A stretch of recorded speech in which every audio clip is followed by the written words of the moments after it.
Mais ou menos uns 10 anos, fui procurado pela Associação dos Fazendeiros do entorno do Parque Nacional da Serra da Canastra e também procurado pelo município de São Roque de Minas para fazer uma intervenção profissional nessa questão que envolve a fixação dos limites do parque, nesses atritos que vêm ocorrendo com os fazendeiros, isto há mais de 40 anos. Pois bem, o primeiro trabalho que fizemos foi fazer um levantamento histórico do parque para que a gente fixasse, não só do ponto de vista jurídico, mas do ponto de vista histórico, essa evolução. Isso precisa ficar muito claro, não só para a opinião pública, mas para todo aquele brasileiro que se interessa pelo meio ambiente, de como que as coisas transcorreram e de como elas estão, para que não haja interpretações diversas fora daquilo que é a sua própria realidade. Nesse contexto, nós podemos dizer o seguinte: em 72, o governo federal editou um decreto fixando um limite do parque de 200 mil hectares para a implantação do Parque Nacional. Porém, esse mesmo decreto permitiu com que, na hora da execução, aquelas terras que fossem de alto valor agricultável, elas fossem excluídas. Pois bem, logo em seguida, em 76, veio um decreto e essa área que era então de 200 mil hectares, por força desse novo decreto, ela passou para 106 mil hectares. Mas nesse decreto, que fixou em 106 mil hectares, permitiu a execução parcial, ou seja, de 106, o que foi realmente implantado foi numa área de 71 mil hectares. Olha, isso ocorreu em 1976. A lei federal é muito clara quando ela diz um decreto de desapropriação que não se executa no prazo de 5 anos, ele caduca, ele deixa de existir no mundo jurídico. A partir do momento que ele deixa de existir no mundo jurídico, não se fala mais em efeitos dele. O que isso significa na prática? Que hoje, todas as decisões judiciais, seja em caráter liminar, ou seja em caráter de mérito, decisões terminativas, elas sinalizam no sentido de que o parque hoje tem 71 mil hectares, isso não tem dúvida. No entanto, o ICMBio, com as recomendações superiores, ele vem batendo na tecla de que o parque ainda continua sendo de 200 mil hectares. Essa interpretação do ICMBio tem gerado conflitos os mais diversos possíveis.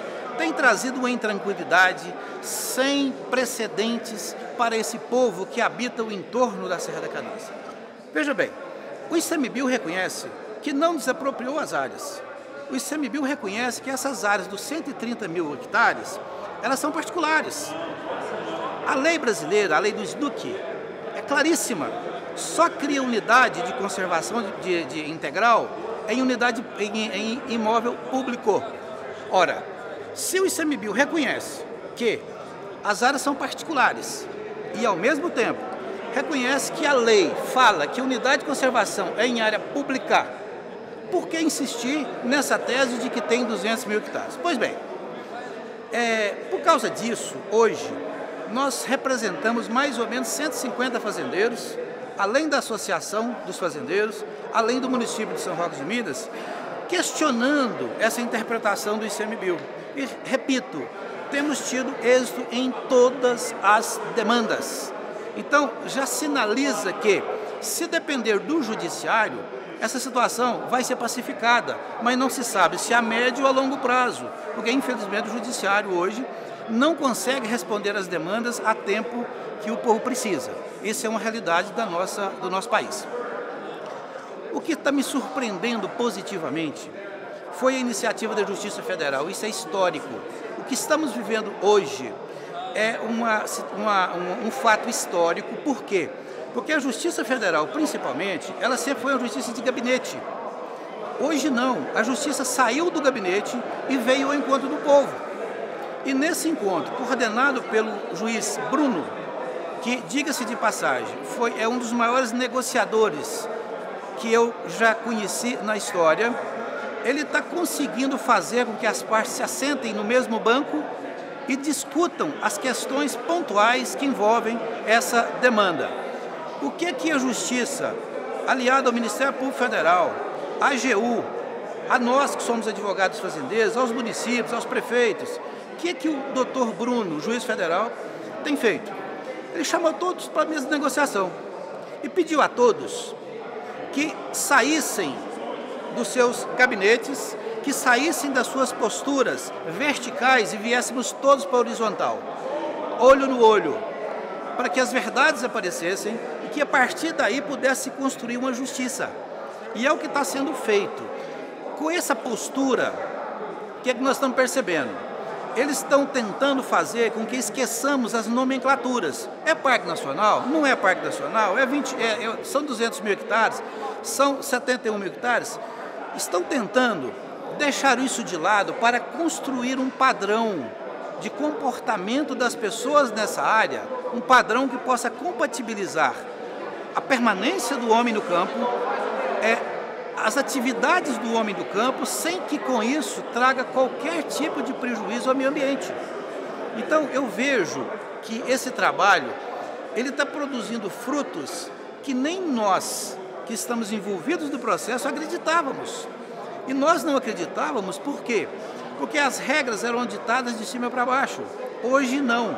Hoje o CMBio sentou com os fazendeiros, hoje o CMBio está ouvindo os fazendeiros e hoje o CMBio está propondo condutas de orientação e não de punição. Antes, o ICMBio estava sendo visto como um órgão de punição.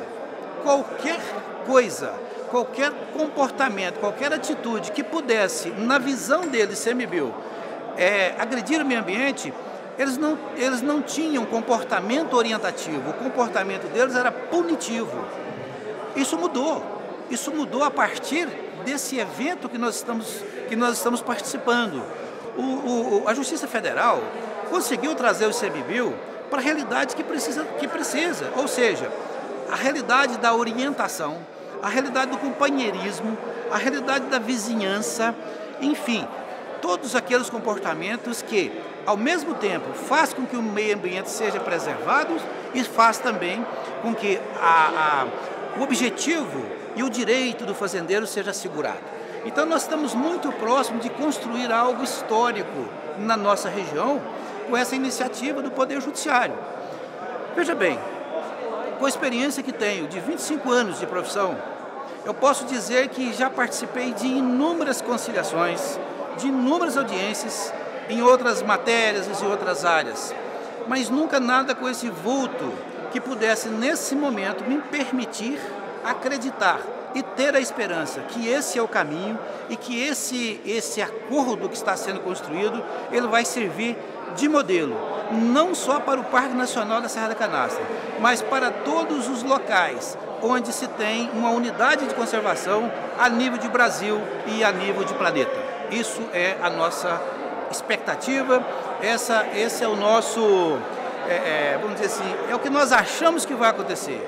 Então, nós encerramos essa nossa participação no dia de hoje com esse reforço de que a conciliação vai ocorrer e nós vamos exportar esse modelo para as outras unidades de conservação, para esse Brasil afora.